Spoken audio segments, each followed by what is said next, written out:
You got one life, for crying out loud. You might as well just give it all you got.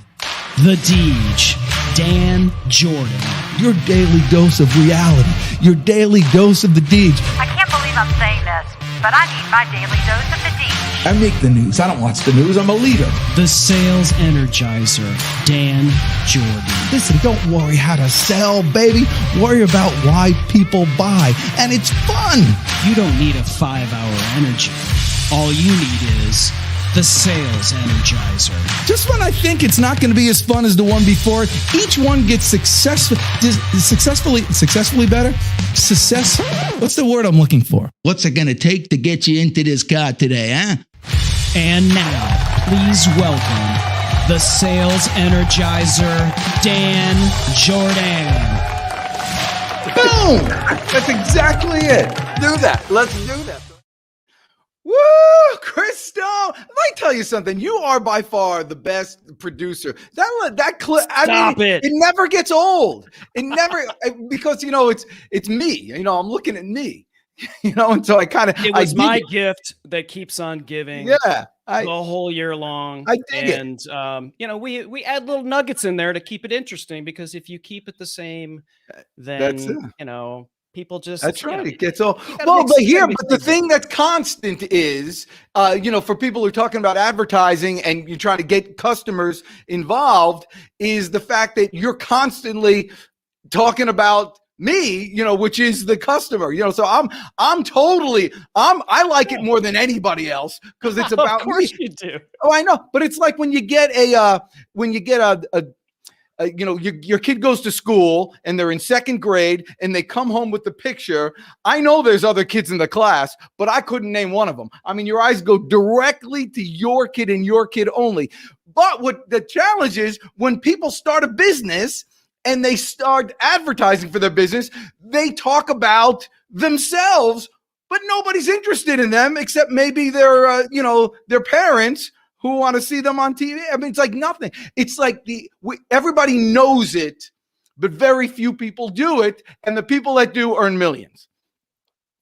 Wow, you make it sound so simple, Dan. Yeah, well, it's not me. I learn from the best, and it just so happens.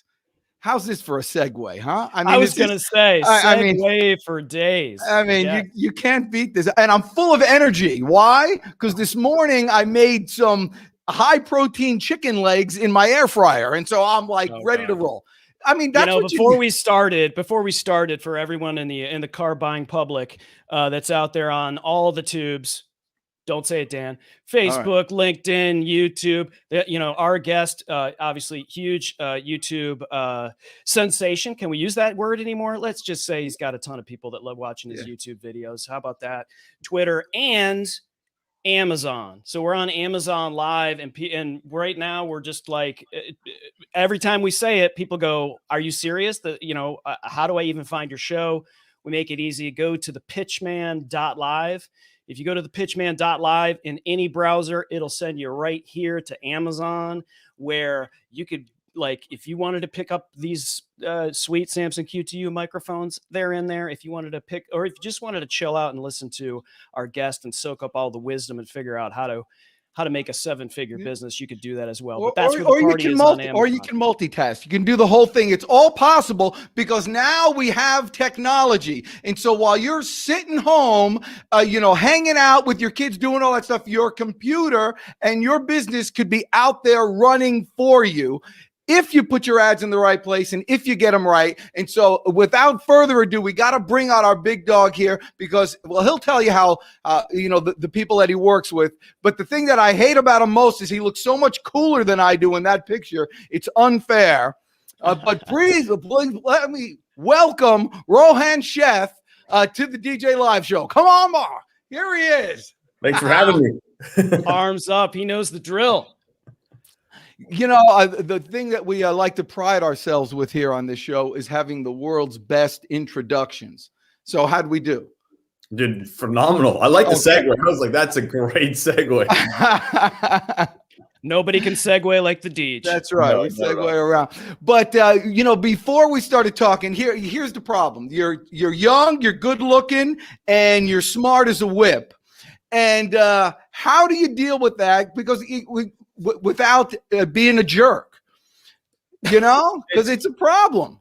It is a problem. No, I'm I kidding. know. But at the end of the day, for me, it just really comes down to, providing the most amount of value. Like, people, that's something that my parents drilled into it. We can jump into my story in a bit, but it's like, I grew up in a very fortunate background earlier on in my life. So because of that, I was kind of given the opportunity to see what the highs or what the lows were. And like today, it's like at the end of the day, it's like, there's no reason to be narcissistic while you can also be altruistic and balance both sides. Dang. I thought I hated you before, but now now I can add wisdom to the mix, and you got it all. Where do you go from there? So you said you had a fortunate or an unfortunate upbringing? Very fortunate background growing up for the first 11 years of my life. So I grew up, I'll give you guys a little 90 seconds. I grew up in India, Bombay, India, until I was 11. My family had one of the top 10 fastest growing companies. They had an airline at one point in time. I didn't know what economy class was when I traveled till the age of 11. So I only traveled first and business class, had maids and drivers, you name it. It was wild, like the wildest experience you've ever seen. Fast forward, my dad and my brother, his brother at the time, ended up having a bit of a falling out. Parents gave all that up, moved to Canada, went from the high life to literally the ghetto in Vancouver. And then kind of, never saw my mom work a day in her life. And then went from that, saw my mom working. She's been working ever since. I've done everything I can. Right now, funny enough, she's traveling, enjoying her life finally. And then, that kind of has balanced the mentality of like, you can have it all, but just being given it all is not worth it until you go and earn it. And, that's kind of something that I've always done since moving to Canada. Well, I'm going to have to agree with you. That is a really fortunate background, because even if you lose it all, you know what it's like to be where you were. Correct. And you have that expectation of getting back to there, which is important. Yeah. So even people who haven't had that can look at your story or look at other people who are in that area who really had to work for it and realize that it's possible for them too. 100%. And yeah. And so how do you, because I can tell you're not just a marketer, you also, you're not, or you're not just an internet ad guy. You actually put forth good sense in marketing, which creates emotion and puts people at a different place where they, at the end from where they were when they started. Yeah. How do you do that? How do you create that type of emotion and give people that fortunate background that you have? So funny enough, you're the sales energizer. So I didn't just end up in marketing because of marketing and just kind of studying and reading a bunch of books, watching a bunch of courses. So when I moved to Canada, went to school, dropped out, and I started doing door-to-door sales. And I did door-to-door sales for nearly 2.5 years. And from there, became one of the top producing guys in the company that I was working with, got poached to a direct sales in-home educational company. That was some of the best sales experience I've ever had in my life. And we were selling $6,500 softwares up to $13,000 softwares in 90 minutes to families for kids. Like, think about that sales process. Like, it was insane. And that's kind of where I started to understand really, direct sales, marketing, or just selling in general. And then I mastered the art of one-to-one selling. This was by the age of like 21, doing pretty well for myself. And then I was bored, like legitimately bored. And I went to the point, I was like, okay, if I've already done one-to-one, what's the next facet that I can, expand my mind and kind of grow? And I took that and started to read people like Dan Kennedy, Jay Abraham, and kind of go one-to-many. And that's kind of how I've gotten to a point of, taking my direct sales experience, bringing it to direct response marketing and building the companies that I have today. Yes. And you mentioned really great names. We are sort of kindred spirits. You saw, Chris Stone, as brilliant as he is, he has no idea who Dan Kennedy is. Can you imagine? Halpern, he has no idea who Halpern is. Dan Kennedy, go buy some books. It's just the greatest sales letter. Do you have that book, The Sales Letter? The Sales Letter, yeah. Yeah. I mean, everybody should have that. And those same principles, of course, he got the principles from, people from 100 years ago, still apply. So do you do long format like he does? We don't do as much long format. I'm more, today's day and age, I'm more moved towards like long form video. So essentially like VSLs, but doing it in video format, so shooting to the camera. Yeah. As you mentioned, like one of the things that I'm taking on pretty heavily personally now is podcasts and YouTube. I'm doing a lot of big YouTube collabs to kind of share this stuff, and it's all through long form content. But it's still the same psychology, really. It's just, at the end of the day, the marketing, the style never really changes. It's how the people are adapting to what's going on in the environment that changes and figuring that out. Yeah. So Dean DeGrassi, I mean, what could be better than his infomercial type long format videos? Did you have anything to do with those? No, we didn't. For Dean Graziosi stuff, we didn't have anything to do with his infomercial. I actually, funny enough, bought some of his stuff before I ever worked with him. Yeah. Watching late night infomercials. Didn't we all? Yeah, everybody. But talk about like in indoctrination of learning marketing, learning sales, right? You watch that, and it's like if they can sell you, there's no reason to why you can't use that same psychology and mentality to turn around and sell, an audience just like them. Fortunately, today Dean's one of our clients. We manage majority of his paid advertising. Even one of his business partners in a company, Tony Robbins, and he's got mastermind.com. We just ran one of their big events recently. So it's been fun working with some of these guys that are just absolute weapons in sales and NLP. Yes. And for those of you watching this and other salespeople watching this, you'll see Rohan here is not only telling you what he does, but you can tell just from talking to him, he's very accessible. And when you access people like Rohan, you get by extension, assuming that you have any skills whatsoever or ability to communicate, by extension, he'd be happy to introduce you to those other players. And that's how you move up, and that's how things happen. Don't be afraid for that ask. It's very important to do that. Dean, do you work with Ty? Ty Lopez? Yeah. No, I haven't worked or run any of his traffic, but I actually teach in one of his courses. So when he came out originally and had his big, what was it called, SMMA program, like the social media marketing agency program, I was one of the coaches inside of there teaching people, because I've been building my agency for 9+ years now. So when he was looking for talent to put in there, we were fortunate enough to do some work then. So talk about your agency for a second, because I'm actually personally excited by it. So imagine people are. Yeah, so I run a company called growrev.com with a business partner, Matt. His background comes from just paid advertising. He's been buying paid ads since the inception of Google Ads. Some of the companies that he's worked for are like the Olympics, F1, Sky Sports, Tennis TV, big names in the sporting world. I came from the direct, like I said earlier, came from the direct sales side and then went into direct response marketing.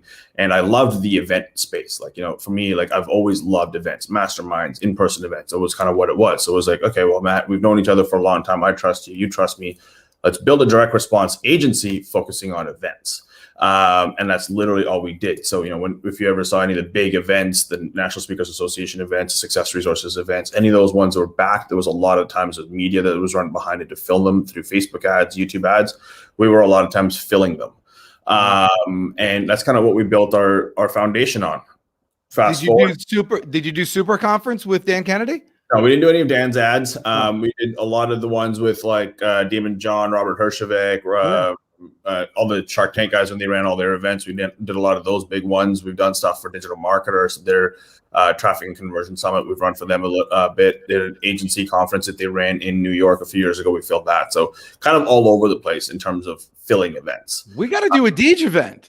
We do. Let's do it. Now everything's open back up in the States. May as well get it done. I know it. Gosh. But yeah, I'm sorry, I cut you off.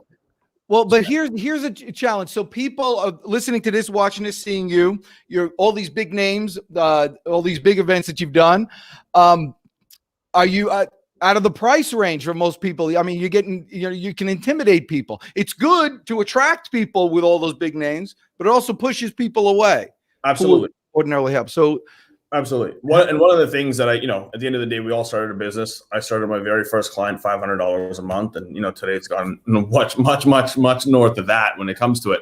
One of the things that I've always wanted to do is, take businesses and scale them. So yes, at GrowRev, we've built a company that services pretty large names and enterprise companies. However, we've now gone into a phase in our life where we can actually take on people that are looking to get started. One of the things that we at GrowRev are known for, we're not the way we call it's a crawl, walk, run method. We're the guys that you're going to go from walking to running because we want to scale your advertising. However, we just launched a second division that has taken people from crawling to walking and then transitions to GrowRev from walking to running. So yes, we definitely can help people that are that maybe a little bit scared or think I'm out of the price range. I'm not. I can almost guarantee that compared to some of what the other agencies that I'm seeing that are out there, value for service is what you're going to get. But you got the names behind you. This is exactly right. This is why you do. And so you're what do you, someone's starting, okay? Someone starting a business, they have a consult, or they want to do an event and they have certain products that they sell at their events or what have you. Just getting going. They got a few clients. What would you suggest to them the first thing they do to get more name recognition and to be able to fill some seats? If they're looking to just events is just a segment of our company. That's kind of where it started, right? Okay. If you're looking to fill seats in today's day and age, it's never been easier, in my opinion, especially if you're going back to in person. Like I'm in Canada, we're still semi-locked down. You guys in the States, if you're down there, the world is open. It's back to normal essentially for you. Especially we're in Georgia. We're in Georgia. I haven't seen a muzzle in weeks. There you go. I can't leave the streets half the time without putting a muzzle on still. So man, I'd trade off for you guys in a heartbeat. But yeah, so essentially now it's the best time possible is content, right? That's something that I tell people all the time. What are we doing right now? We're creating a piece of content to give people value. Is create content, give people value, especially if you're starting off. You don't have a budget, you don't have marketing. I can almost guarantee you between your Instagram and your Facebook audience, your close friends on LinkedIn, even just put content out there and just start doing running small events. It can be with 10 people in a room. Eventually it can be to 25, eventually 50, and then you start scaling that. And then start putting some advertising dollars behind it. Put, whether it's, $50 a day once you have a little bit and you made a bit of money from your events and kind of scaling it. And it's just a compounded consistency on the event side that works really, really well. At the end of the day, I could be talking about events. I could be talking about software ads. I could be talking about any business because we've got an array of companies that we work with. It just comes down to what your end goal is. Don't be intimidated. Just start. And now couldn't be a better time to get back into in-person events, in my personal opinion. Wow, this is great. Okay, so what about you mentioned software companies? How do you so B2C companies? I totally understand how paid ads work and things like that. But B2B companies, have you been successful with that? Yeah, certain B2B companies, depending on what they're going after. If they're really high-end products, it's a lot more ABM targeting, so account-based management targeting, which is more LinkedIn focused. It's not something that we like to take on a lot of the times unless they come in with they're really coming in with the full marketing plan for 6 to 12 months. Well, how about that? Almost like a SaaS product for for the collection agency business, something like that. It's funny. My mom works for a collection agency, so I could speak right to that. But yeah, so a SaaS product for collection agency business. Absolutely. You could run that through Google search. You could run that through LinkedIn and then retarget it through Facebook at the end of the day. Obviously, this thing's changing on the Facebook ends right now with the iOS 14. So rollout that just happened about a month and a bit ago. But yeah, when it comes to the thing with SaaS, so I own a SaaS company as well. One of the things that people really miss, and this is where it's talking to Dan or learning from Dan Kennedy and learning from Jay Abraham and all these guys earlier on, is everybody, when they go into marketing, they want to put $1 in and get $1 out right away. That's direct response, essentially, and I get it. However, in today's day and age, when it comes to marketing, look at the last 18 months of our lives. We were inundated with media going skyrocketing through ads because people had nothing better to do but sit in front of their Facebook and sit in front of their YouTube. The people that won, and those are the clients even for us. We had clients coming to us at the end of March saying, I want to stop. And I said, don't stop. Now's the time to double down. However, flip your front end offer from asking for $1 to giving it away for free. And every single client that did that made more money in 2020 than they've ever made even prior to. And we're still sticking to that today, whether it's events, whether it's software. We're saying give it away for free at the front end because at the end of the day, you're still building a list. Do a trial, 7-day trial, 14-day trial. Obviously, you got to test for what your software delivers and figure out what that trial period needs to look like. And then from the back end, just start then going for the sale, go for the ask. You said earlier, it's that's the easiest way to get accessibility to consumers in your business is by giving it away for free and then essentially asking. As long as you can provide education content and actually get them to use the program within that trial period, you win every day of the week. So that same philosophy would work for coaches, for consultants, 100%. and for anybody in the personal service industry. There's go ahead. Yeah, coaching and consulting, we do a ton. And so like without a damn doubt, like we just like events, challenges, all this other stuff when it comes to coaching, it just comes down to how can you provide that value? Like I ran this exact topic down my entire team's head. It's like, when a client comes to us and you're on a call with them, it's like, oh, it's not converting. Well, why is it not converting? And just figure out how much free content or how much value they're delivering. And that's exactly the reason why they're not converting. Put, Dean on the other side. There's no difference to Dean or Tony than you or I. By the way, Dean, if you don't know, Dean's a monster in the real estate industry, and he sells a lot of books. And he's really all these people that sell these products, that these services, they're really personal development coaches, and money is just the back end thing that comes. Yeah. But yeah, so that's great because a lot of times, and that's what you're running. So, do you deal with any solopreneurs, any one man, two man operations that are trying to coach and get into that personal service? Absolutely. We've got a couple of coaches that we work with. One out of Toronto actually done a very, very well in the coaching space. His company's called The Healthpreneur. And you can literally go look him up and see what he's built. Solopreneur. He's got a bit of a team behind him now, but it's all him, his brand, and kind of going down that route. Solopreneurs are the best way to go if you want to build a lifestyle business, in my opinion. I started as a solopreneur, eventually ended up turning it into a legitimate company, and it's gone down a different route. Well, that's awesome. Now, you mentioned Dan Kennedy that we talked about, and for those of you who don't know Dan Kennedy, look him up. Really, he was an outlier at one time, but anybody who now, Russell Brunson, they're all following Dan Kennedy, and they're all following all these things, headline. Yeah, the best thing I learned from Dan Kennedy, and I still use it today, the purpose of a headline, Chris Stone, you may or may not know this. The purpose of a headline is to do one thing. You know what that is? To get them to read the next line. The next line is to get them to read the next line. And that's it. And you keep on providing value, curiosity, the whole thing, the testimonials, pictures, personality, guarantee, and then you're in the house. Now, you do that with your ads, but you do them with video ads now, which are... Yeah, we do video and copy, but not when you said, Dan Kennedy is the king of long-form sales letters. Like, that's what his entire career back in the day with direct response, direct mail marketing was. We still run a bit of that depending on the audience that we're going to. But a lot of what we're targeting towards now is shorter form, direct video, because at the end of the day, the quickest way to build affinity with your audience is through video.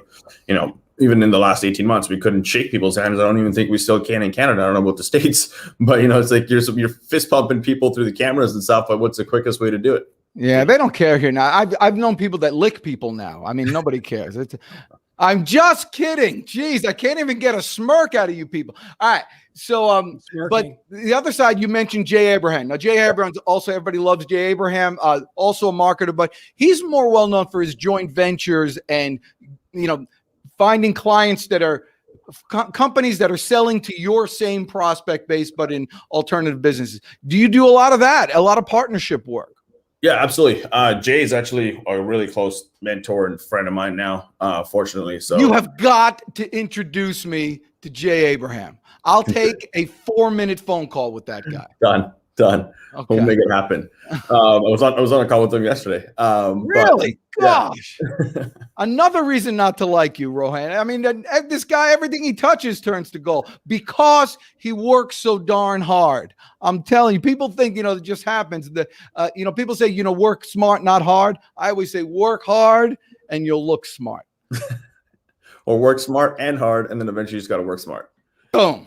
That's kind of one of the things. But sorry, what was the question? We were talking about Jay and partnerships. Oh, partnerships. Yeah. So when it comes to, we do a lot of JVs. I'm a big fan of JVs right now too. So one of the big, on what are we today? It's Tuesday or Wednesday. On Monday, I was talking to one of our clients and they're like, well, what do we do? Our ad costs are rising. And I go, well, what is one thing that you haven't done in the last 18 months? And she goes, I don't know. I said, you haven't done any JVs. And I said, you haven't done any affiliates. You haven't done any JVs. You haven't tapped into somebody else's list. You keep spending money. Yes, ad costs are going up. Ad costs go up every single year. That's inevitable. Like you can't do anything about it. She's in a very niche market, so it's like a little bit more difficult for her on that side. But I said, go do some JVs, and she's like, who can I do JVs with? No one's going to do JVs with me. I literally sat down with her for 20 minutes and came up with 10 people that she could just reach out to and do JVs. And instantly she's like, that makes a lot of sense. The way Jay teaches it, the way Jay does it is absolutely phenomenal. I don't think I've seen a human being on planet Earth that can think the way he does when it comes to JVs, and even how to leverage those relationships for, future business and ongoing referrals. Oh, and barter. Nobody barters. Oh my God. Yeah. Like it's wild. It's absolutely wild. So, but yeah, like absolutely. I'm a big fan of JVs. And it's funny because I started my career in business through just bartering. And I just did it because I didn't have any money. Like I literally was from direct sales, and I one day was like, I'm done. I went from $250,000 a year, essentially salary, but it was all commission, to woke up one day and I was like, looked at my, girlfriend, now wife at the time. And I said, I'm over this. I'm out. I'm going to go start to some scratch again. And it just started to, take that experience and barter services. I bartered and I said, hey, if I do this for you and I get you the results, all I want is a testimonial. And then eventually looking at, hey, let us maybe potentially hire me to run it in the future. And that's all it took. And you know what? That's all it takes. I mean, it's not like that changed now just for a few years later. People can start from zero every day that exact right way. And what are you doing? Providing value, but like 10 times the value than you're asking for in 100%. Their eyes. In their eyes, it's the price of a testimonial, and they're getting more customers. Yeah, absolutely. And so, why would someone not give you a testimonial? I don't care what business you're in. Why would someone not give you a testimonial if you went and did the work for them for free for 30 days and they got an increase in revenue, an increase in leads, an increase in whatever that KPI is? There's no person on planet Earth that would say no to you. Right. But many people, I remember Russell Brunson did this too. Russell Brunson, by the way, he's the guy who started ClickFunnels. I know he has a partner, but he's the face of ClickFunnels. He gave away his services, I think, to Tony Robbins. I think, and then I believe he did, and then that's how he built a relationship. This is going before ClickFunnels' days and kind of going down the road of funnels, et cetera, when he started to kind of build that whole new cliche term of funnels. Right, and I think in one of his books, you do a lot of reading still? Not as much as I used to, but I definitely do. Yeah, I mean, you go in phases because you're like, man, I know that already. Someone's copying somebody else. Yeah, I know that stuff already. But man, you get a couple of nuggets here and there. In fact, these podcasts, I always get nuggets, and you always get. And so, do you recommend to your clients? Because I'm doing that too. My clients, I'm saying, step number one before you do anything: start live casting, get some guests. Those people become your clients, and it's the cheapest way to do it. Do you encourage your clients to do that too? Yeah. So it's funny because I'm a big fan of podcasts. I've not even launched mine, but I've recorded over 50 plus episodes. But I'm literally just do it to network. And like, that's kind of what it came down to. And the reason being for me, I only started it during the pandemic. Because prior to it, I said I loved events. So I'd go to in person and network with people. And then once I started to see what that came from it, I was like, this is something everybody needs to do. But I didn't put that correlation until I just started to do it myself. I was like bored, had all this time on my hands. I was like, let's just create a podcast, and like it turned into a client getting machine. Yeah, it's an underrated aspect of podcasting is networking. Because if you have a podcast, the number one way to market it is to be on someone else's podcast. Yeah. Right. And so many people, when they come out with a book, they're like, oh, I'm going to jump on a little podcast tour or whatever. And they're just, spilling the same information on every one of these podcasts that they go on. But if you have your own podcast, you can just, you have this content coming in with your guests, but you're also able to network and kind of do that vice versa thing, sort of back to give that content away. Yeah. Because that's going to create value for someone that's going to be back later that'll be paying for it. 100%. And one of the things that most people ask me for is like, how do you do so good at networking? And I said, just start a podcast. Like that's legitimately my answer now, because I can't teach you what I've done in the past. It's a client getting machine. So talk about that. So 2020, of course, you were in a good space at this time, but a lot of people were in good spaces. Percentage wise, how have you grown? So 2019 was at the time our fastest growing, biggest year. I've traveled the most in my entire life. Going to January, I'm like, nothing can stop me. I was just on this absolute trajectory, and March comes and the world shuts down. Now it was in a panic phase. So March and April, we actually got completely wiped. I think we were like, no, I wouldn't say completely, but it was like over 60% lost revenue in the company. But I was like, this just doesn't make any sense, because I was talking to my business partner about it. I'm like, we're in the space where everybody needs it. But all of a sudden, while we're trying to figure out what to do, clients just start coming back to us, and then the results just start speaking. And all of the stuff that I shared earlier were the ones that stuck around and started providing free value and just turning their front end offer from paid to free and list building, and then hitting them with emails and other things on the back end, just simple marketing. Started to see these insane results, and they started talking about it. And then all of a sudden, June, July, August, we went doubled revenue from 2019 in 2020, and 2020 to 2021, we're on pace to probably 4x revenue this year. Okay, now that's awesome, and I have goosebumps. But the main thing is, how did your clients do? If our clients weren't successful, I wouldn't have had the growth that we have. At the end of the day, we're results driven, right? Yeah. And there's a reason to why our company name is called Grow Rev, because at the end of the day, we want to grow our clients' revenue. That's the whole point of it. Any client, we do not do any marketing and share voice. That's like, when clients come to us and say, like, call it Honda. This says, here's a $10 million budget, show this ad to 100 million people. So I'm just throwing arbitrary numbers out there right now. Our goal is dollar in, dollar out. There has to be an end result within 90 days for any campaign we run. And if that's the case, we keep our clients and we build a relationship with them on that. And every single one of our clients have had massive years that we've worked with. And going into that, where it's like just spending the time to transition offers, spending the time to give them insight. Because at the end of the day, we're fortunate on one end to have a lot of data, and giving that data back to the clients that work with us, because we're spending so heavily. A lot of people say that. I get the feeling you give people, you charge people $20 to give them 100. Like, here, I'll give you $100. It'll cost you 20. And so I get the feeling that from you. But a lot of people, a lot of companies, digital marketers, there's 1 billion digital marketers out there. Yeah. And that's what they do. And they kind of say the same thing. We'll put together a program for you and you get results. And you say, how much? And obviously they can't give you an answer. What is different aside from you? What is different about do you have a different approach than 90% of the market? Well, depending on which facet of the digital marketing we're talking about. Now, if I'm talking about paid advertising, yes. At the end of the day, my business partner, like I brought up earlier in the conversation, Matt, has been here since the inception of ads. Like, legitimately, this guy has done everything and anything on planet Earth in terms of advertising. So this guy he can understand media buying from a very, very different perspective. Yes, there are people that can be more creative. Absolutely. One of the things that we have inside of our company with all of our media buying team is, one strategy a lot of the times only has about a 6-month shelf life, call it.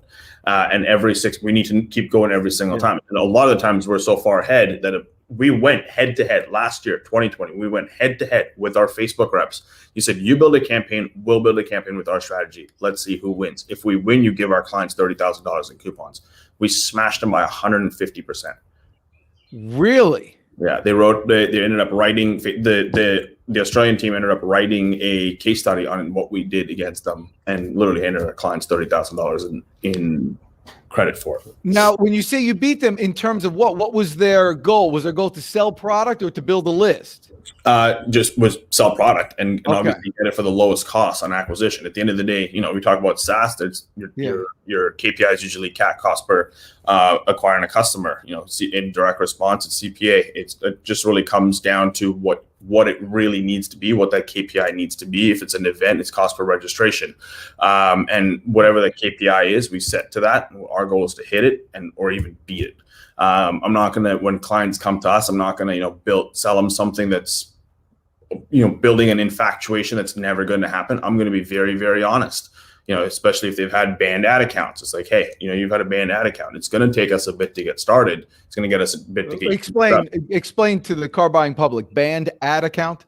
So Facebook, call it Facebook, call it Google, whatever platform. Like if they're giving you a service to use that you're paying for, they have their terms and service that you need to follow.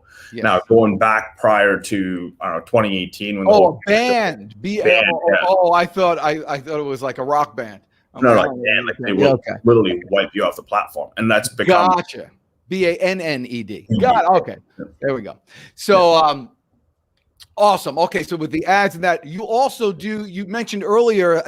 I don't know how you've managed to make this topic exciting, but I'm for some reason I'm jacked right now. So you said in the back half, you said that you also you build lists and then you follow up with their emails. Do you write the email content? I don't write the email content myself anymore. I write my email content for my list. But with the help of other copywriters as well, that's inside of our team. But our team, we do have copywriters that do email marketing as well for people, because it's, as much as people say email is dead, I can prove it every single day of the week. It's not dead. I guarantee you've woke up this morning, opened your phone and read an email. It ain't dead. So it's email, and also, people say the same thing about cold calling. So, but there is an issue. You do. I mean, so are you selling all online products, or are these products that require appointments and then a real salesperson to close the deal?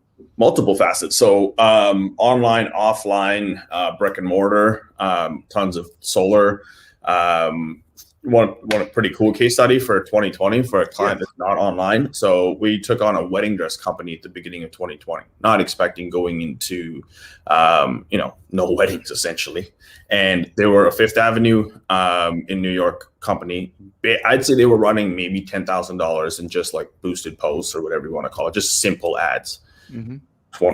March happens. What do? No one can. New York was completely shut down. Nothing happens. And in 2020, we literally created an entire strategy for them and said, let's take all of your marketing budget that you were spending on Fifth Avenue in all the big magazines and just hammer it online. Today, they're currently spending on average $150,000 to $160,000 a month consistently. They were sold out of dresses in their store by August of 2020. Sold out. That's a great testimony. Yeah, we had a company in my old office, Dapper and something. So many of those formal companies went out of business. They had to sell, and there's a big roll up happening right now where they're getting. Yeah, it's huge. Is your company involved in that? No, I'm not involved in that one, but we're involved in some. On our end, you brought up earlier, it's like, have you priced yourself out? No, we haven't, because we're literally in a roll up strategy right now as well on. Some M&A stuff for agencies to help businesses scale, because businesses today aren't doubling down. I don't think, and call it a spade, but it's like I don't think we've really seen the true pain of what some of these businesses are going to go through. And I'm trying to from an inspirational perspective, not a pain point perspective, but helping businesses is, for me, it's become a true passion and purpose of mine. And that's part of the reason why we've gone down the roll-up side and acquiring agencies that we can facilitate not just the big brands, but the mom and pop shops too, because they're the ones that sustain our economy, in my personal opinion. Yeah, you're talking about a roll-up of website marketing and digital marketing. Yeah, agencies. I've gone vertically and horizontally in roll-ups for our M&A side of the group. And all right, we should talk about that too. With these other things going on. Well, this is just killer. So how do you, if you want, do you want to get back out on live events again? Is that like a passion of yours? You want to, Absolutely. I miss traveling. I live my life by values. Dr. John DeMartini is one of my personal mentors and coaches. And his entire book, The Values Factor, changed my entire life. Mm-hmm. And travel has been the number 2 value of mine prior to the pandemic. And, I love getting on planes, meeting people, shaking people's hands, giving as much value in person as I can. I'm obviously in Canada. We still can't cross into the US for whatever reason. Really? As soon as we do, I will be at the event. You're welcome. You're welcome in my house. Come on by. I'm welcome that one way, but I'm not welcome back the other way. Yeah, that's true. That's right. You can get in, but you can't get out. Yeah, exactly. But yeah, I want to be back in events as soon as possible. Right now, all of our clients that we took virtual, we're actually planning right after the summer to get them back into in-person events and planning them out. We've already tested a few small ones, and the show up rates are insane. Like, absolutely. Really? All right. Well, you hear that, Chris Stone? We've been talking about this. The Deej is getting out. This is crazy not to do this. Because I'm good there. So, how's your parents? How are your parents? Rally, right? Yeah, that's right. We're gonna have to have a Deejathon. Anyhow, how's your parents doing? So, quite an interesting story. So, last year when the world shut down, on the day the world shut down, my dad passed away. That was and literally the day where I was Canada comes out, locks down, dad's gone. So that was a very, very difficult moment in my life in that one. Not only there's so much uncertainty on business, now there's uncertainty on the family side. So that was a tough one for the family. Come back, dealing with all this craziness, moved on from it. Mom's good. Funny enough, we ended up sending mom on a bit of a trip just to kind of clear her head and kind of going down that route, just me and my little brother. And my dad's final wishes were to have his ashes spread back to where he came from, which was in India. Send my mom back to India, and she gets there, and a week later, she can't leave the country. Everybody's left. So she's been stuck there for 2 months. I was just literally talking to her prior to jumping on the podcast with you guys. And, we've been trying everything possible. I'm just grateful she's safe. She's with her sister on the military base. So there's that. But other than that, can't complain. Life's been good. Well, tell me a story about your dad. I mean, he was obviously in business. What's a top value if I would ask you, tell me what's one thing you learned from your dad? I'm sure there's many, but something that might come to mind. I'm trying to elongate the question to give you time to think. Yeah, because I am a trained professional. I don't even need time to think. It's one thing I learned from my dad. Through it kind of makes my hair stand a little bit. Is that man lived his life by wanting to make sure everybody else was served before him. And like watching him do that, not only in the personal line, but on the business side of things, is exactly what I've taken today. It's like, yes, you can build this business, have all the accolades, make the millions of dollars. I don't care about any of that. It's great. It's fun. But at the end of the day, my biggest inspiration is using him and serving a larger audience. Oh, that's wonderful. You have any children yet? Yeah, I got a 15-month-old daughter. Oh, so really? I had a daughter in February, March, my dad passed. So talk about highs of highs, lows of lows. But he got a chance to see her. Yeah, you got a chance to see her. Yeah. So when you having another one?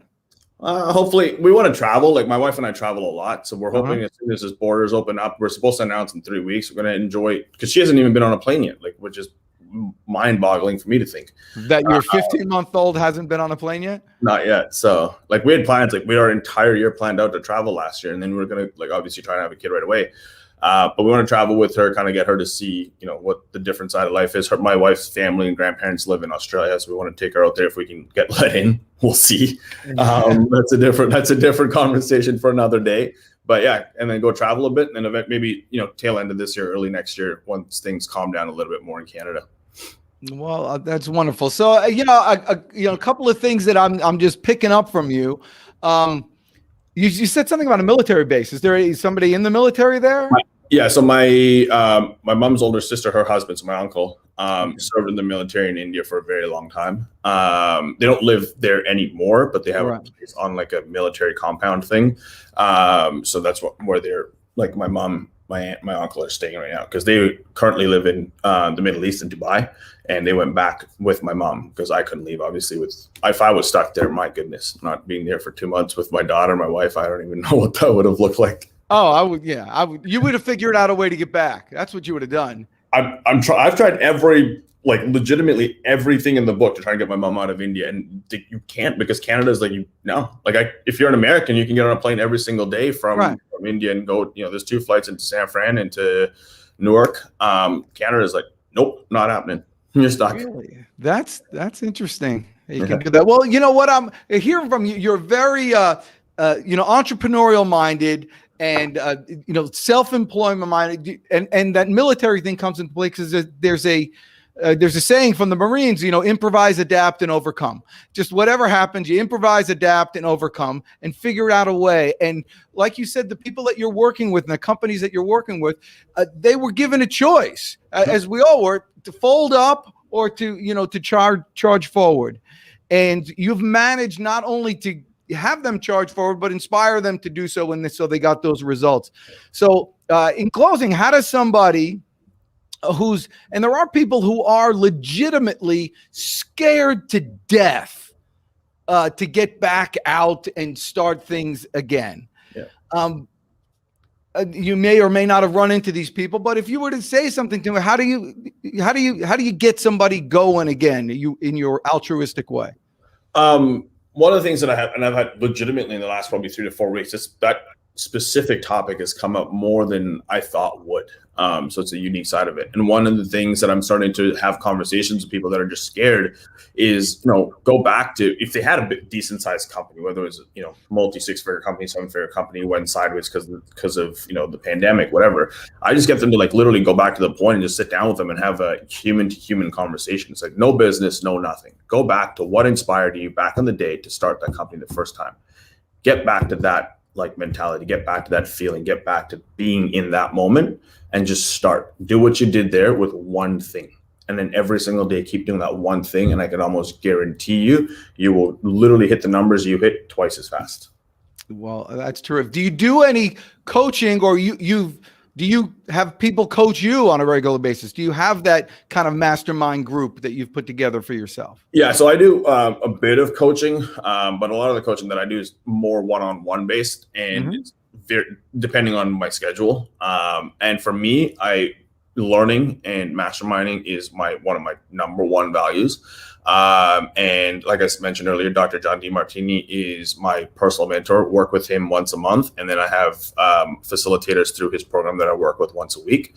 That's on the personal side. And then on the business side, depending on, what I'm looking to do right now, for me, M&A and roll-ups and leverage buyouts has been a big part of my life for 2021. So I've hired some of the best coaches and people that have done some of the best in that industry and been working with them weekly. So mastermind's huge for me. Well, so that's terrific. So are any other things that you like to talk about your company? Any final, who's a perfect client for you? Well, perfect client for me, whether it's on GrowRev's side or whether it's on our Funnel Forward side, it really comes down to anybody that wants to either start walking or running in advertising. You may have tested your ads out. You may have spent $1,000 or $2,000. Ideally, as long as you spent something and understand there's dollar in and an outcome out of some sort, that's our perfect client. Now, if you've spent $2,000 to $5,000, we can facilitate you on one end and help you and provide the best value. Whether we decide to partner together and work on it, great. Or on the GrowRev side, if you've spent $10,000, $15,000, $20,000 a month and you're just kind of stuck, but you've just kind of tasted the good glory of Facebook ads or Google ads or YouTube ads, and you're like, how do I scale this? That's where the client side on the GrowRev is. And at the end of the day, if I can help you, don't hesitate to reach out. Like you mentioned earlier, for me, it's like, I built a company because of people helping me, and I want to pay that back. But it just comes down to the value provided. So don't hesitate. GrowRev.com. I see my website's on there. And then if it's anything personally, I'll put my email out there. It's just rohan@growrev.com for you guys, because this has been a phenomenal podcast. And we went from business to personal, and it never happens like that. And I usually, listen, that's what happens when you're with the Dij. And so for those of you who are watching, he's as authentic as you see right now, as accessible as you see right now.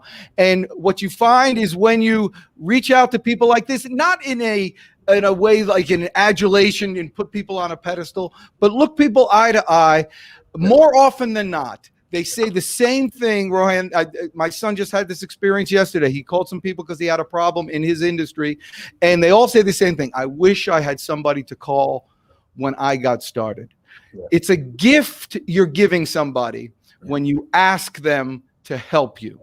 Absolutely. And if you can get used to that, you will very soon be the type of person that people will call on and ask for help. So thank you all for watching today. It's been a great podcast. Chris Stone, once again, who's better than you?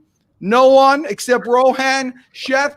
You guys are awesome. Eat well, live long and prosper. Go get them today. Thanks for having me, guys.